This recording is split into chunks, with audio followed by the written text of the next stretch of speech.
Well, isn't this convenient? Sarah, yes, that Sarah, is suddenly writing a new memoir, and the headlines promise royal secrets. Oh, spare me. The only secret here is how she keeps finding ways to crawl back into the spotlight after everything she's done. Let's not rewrite history. Sarah isn't some misunderstood survivor. She's the woman who stuck by Prince Andrew through scandal after scandal, even after the Epstein disaster blew his reputation into pieces. When the world turned its back on him, Sarah didn't just stay loyal. She moved back in with him, shared the house, shared the headlines, and conveniently shared the narrative that he was a good man. And now, just when people are starting to forget about that mess, she wants to release a book about her truth? Please. You don't need to be a royal insider to see what this really is. A calculated distraction. A memoir that whispers healing and self-reflection while quietly scrubbing Andrew's name clean in the background. I mean, come on. The timing is as obvious as Meghan's PR drops. Every time a royal scandal fades from view, someone writes a soulful memoir to keep the cash flowing and the sympathy rolling. But Sarah's case is special. She's not just any royal has-been. She's the woman who tried to sell access to Andrew for money. Remember that? 2010, caught on video offering a businessman exclusive introductions to her ex-husband for £500,000. She literally put a price tag on royal access. That's not finding yourself. That's selling your integrity wholesale.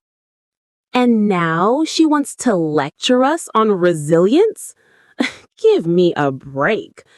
This book isn't about self-discovery.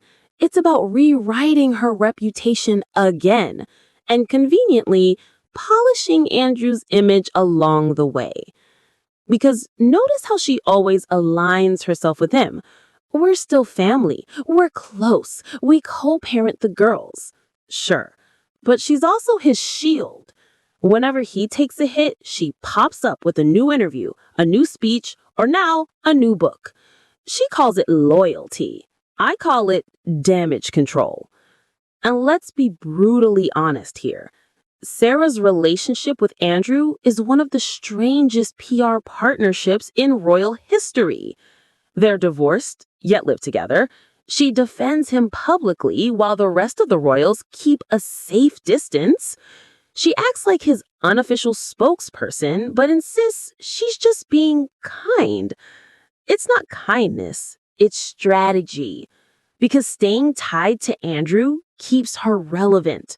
Without him, she's just another ex-royal collecting dust on the shelf of forgotten tabloid fodder. And now, with this new memoir, she's once again trying to paint herself as the misunderstood heart of the royal story, the outcast who overcame adversity. But let's not be fooled. This is the same woman who's made a career out of scandals and sob stories. Remember her endless talk shows about finding peace and healing trauma? How many times can one person find themselves? At this point, she needs a loyalty card for self-discovery. The real irony, while Sarah's pretending to spill royal secrets, you can bet your crown she won't dare say a single word about the real secret, Andrew's disgrace, his links to Epstein, and how the palace quietly erased him from public life. That's the line she won't cross. Because this isn't a tell-all, it's a cover-up dressed as confession. And let's talk image for a second. Sarah loves to play the warm, quirky, red-headed rebel, the one who was never understood by the palace. Cute story, but this isn't the 80s anymore. The public isn't charmed by clumsy Duchess antics. She's not the lovable oddball. She's a seasoned opportunist who knows when to drop a headline. So, when I see these glowing reports about her new book, about how it'll be personal and heartfelt, I roll my eyes so hard they nearly roll into next week. Because what she's really doing is testing the waters. She's seeing if the world is ready to forgive her and Andrew, to slowly reintroduce them into polite society while everyone's distracted by the Sussex circus. But here's the thing. The world remembers. We remember the scandals. We remember the sleaze. And no memoir full of healing is going to wash that off. Sarah isn't brave for speaking. She's desperate for attention. And she's playing the long game. Stay close to Andrew, stay sympathetic, and keep the public guessing just enough to stay in the headlines. Meanwhile, look at William and Catherine, working, representing, actually earning their respect. No sob stories, no memoirs, no ghost-written dramas, just quiet dignity. That's what real royalty looks like. Sarah could have chosen that path decades ago. Instead, she chose scandal, shortcuts, and now revisionism. And honestly, I'm not buying it. This memoir will probably do what all her others did.